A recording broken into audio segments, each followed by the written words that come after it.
Hi everyone, my name's Lily. I'm the book reviewer behind Utopia State of Mind, and I'm going to be chatting with you today about a series I want to finish slash continue reading in 2024. So this is a very ambitious TBR. I feel like all TBRs should be taken with a grain of ambitious salt.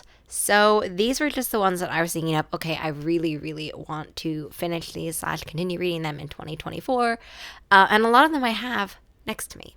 So it would be kind of impossible to hold them up all at once, but I'm just going to go through what I have. Let me just first start off with the one I don't actually have physically in front of me, and it is the Atlas Complex. So the Atlas Complex is the last book in the Atlas 6 Atlas Paradox and Atlas Complex. Here's the cover.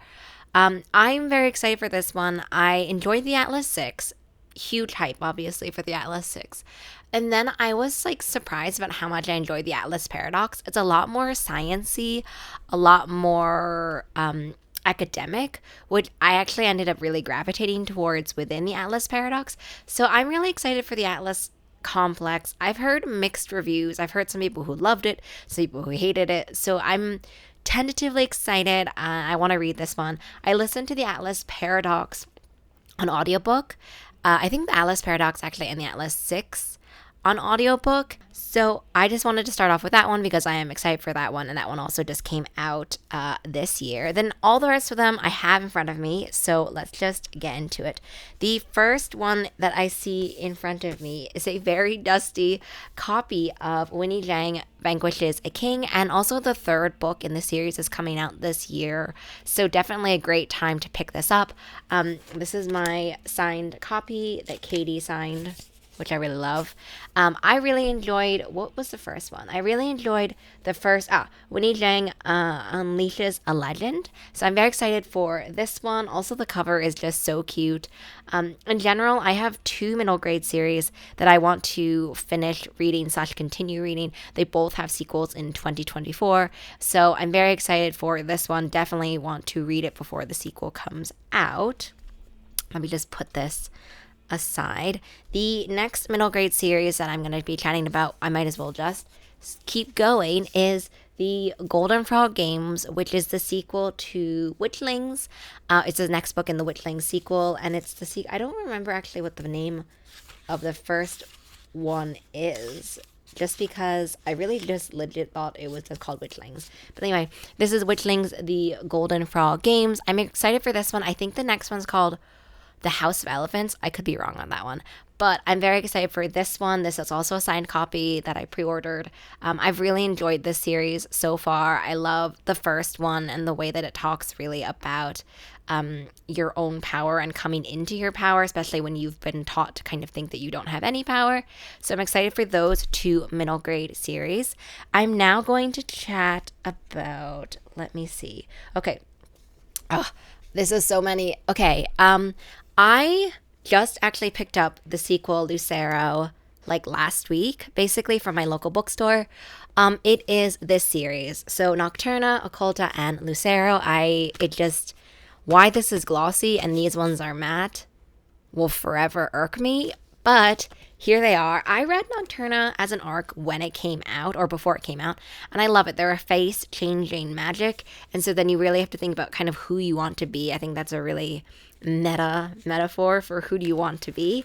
So I remember loving this. And then there was, I think, a delay with Occulta, and so Occulta didn't come out for quite a while, but then it finally did, and then I ordered it, and I just never got to reading it. And then obviously since then, Lucero has also come out, which, as I said, glossy versus matte will always kind of, just get me. But anyway, I'm really excited for those. I have no idea, honestly, what happens in the second two books. And since it has been so long since I read Nocturna, I actually might have to reread Nocturna. I don't normally reread series, but there are a few of the ones, and actually I'll just go into that next one next, but where I feel like I definitely have to reread it. So the next one I want to talk about is the Obsidian Tower series, which is the Rooks and Ruin series by Melissa Crusoe.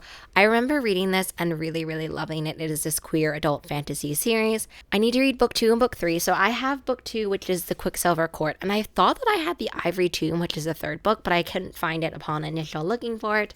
But I remember really, really, really loving The Obsidian Tower. And then I just remember not really getting to The Quicksilver Court. And then book 3 is out. So, you know, that's just how things go. But I really, really enjoyed the series. I can't wait to continue reading it in 2024. The next one is that I reread Gideon the Ninth in preparation to continue reading this series. So everything is piled up on the left. So I'm sort of putting it to the right. But it is Harrow the Ninth and Nona the Ninth. Is it always the ninth? I don't really know. But I read Gideon the Ninth as an arc ages ago. And not gonna lie, I felt a little bit like what I thought that it was going to be was not what it was going to be. And I ended up enjoying what it was, which to me is more like a locked room murder mystery set on a spaceship with necromancy. But then I was kind of marketed as something else, or it was marketed as something else. I think I will write it. I can link my original review down below. But I needed to really re-listen to the audiobook, not only because I need to reorient myself with, okay, now I know what's going to happen. I know what to expect going in, but also B, I have heard that specifically Harrow, is really difficult to get through. I've also heard that there's a lot of short stories you still like legitimately have to read to understand Nona. I'm going to try to take this on, and I as well have already re-listened to Gideon in preparation for this, so I need to listen to Harrow next. But like, I'm not going to lie, I'm kind of scared, honestly, about these, because I don't know if I have the brain cells to pull this off. And finally, the last two I want to talk about, the publisher was really kind to send me these copies, and it is the sequel to The Nameless Republic. It is Warrior of the Wild. This is a sequel to Son of the Storm. So the entire series in general, as the back is reminding me, is this epic fantasy which is inspired by a pre-colonial empire of West Africa, or empires of West Africa. So very excited for this one. I honestly might have to read Son of the Storm again. This is another one where I feel like I read an arc of Son of the Storm ages and ages and ages ago. It feels like, I mean, it was years ago, but it feels like decades ago. I got this review copy of War of the Wind last year, and it's also not the end. So it's going to be the Nameless Republic series. This is only the second book in the series. So I definitely feel like maybe a reread is in order for this one. And I honestly, I might need to look up when book 3 is coming to kind of just prepare myself for that in general, so that I'm more on top of things coming into that book. And the next one is also one that the publisher sent me the review copy of, and is Shadow Baron. This I really read, what was the first one? Notorious Sorcerer, which to me gave like magical society, mentor-mentee vibes, with a very much like Sebastian de Castell vibe in the sense of humor and character detail. And so I really enjoyed Notorious Sorcerer. I didn't know what to expect when I read it, but I really enjoyed it. And so this is Shadow Baron. This is the sequel. I don't know if this is the last of it. I don't know if this is a duology or hold on, let me just see at the end, because I know at the end they're always like, oh, you know, get ready for the next one. Okay, there will be a book 3. The book 3 will be The Burned City. So this is another one where I definitely should look up when book 3 is coming out, when for book 2. But now I want to talk as well about books I don't have, and books which are not like backlist books. I know for these I keep talking about when the book 3 is going to come out, or when further books in the series are going to come out. But I mean, the book 2s, at least, of those series, I have in my hands. They have already come out. To me, those are backlist series I want to continue reading. But these ones are ones that the book 2 is coming out and I want to read, or the final book. So the first one is Sound the Gong. This is a sequel to Strike the Zither. So excited for this one. Strike the Zither has this manipulative character, which like 100% she could just step on me and just completely annihilate me. And I loved that interplay. I loved the character work. And so I'm very excited for Sound the Gong. And the next one is The Second Son. This is a sequel to The Third Daughter, which is a really beautiful YA fantasy story about embracing your emotions, about mental health, and about embracing your power. So I'm very excited for that one. And then there's a ending one. So The Cursed Rose is the last part of the Bone Spindle and The Severed Thread, I think, are the first two books. So The Cursed Rose is the last one. That one also just came out in February, so that's very recent. The other two that I just mentioned are coming out later in the year. But I'm very excited for that one. As I said, I think as I will say, because you haven't seen this video yet, but as I said in my favorite sequels of 2023, I've really enjoyed how this entire series has kind of started to take on a new life of its own from the very basic first one of a premise of kind of a fairy tale retelling.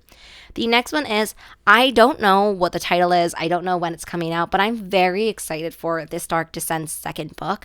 I'm pretty sure it's coming out in 2024, and I'm just so excited. I literally, of all of these ones, know the least about it, but I'm hoping it's going to come out in 2024.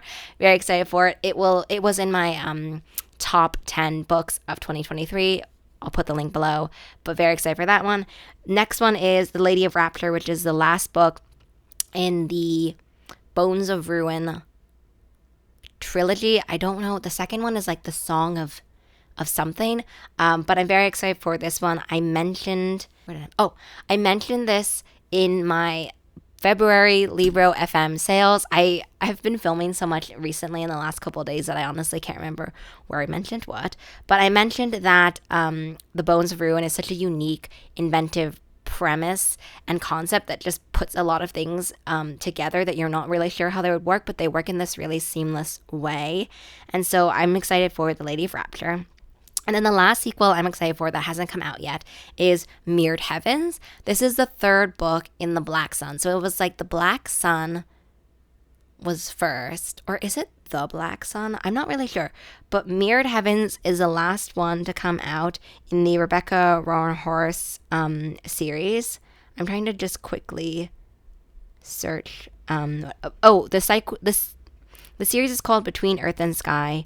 And this one, yes, it is Black Sun. It's just not the. So it's Black Sun, Fevered Star, and Mirror Heavens.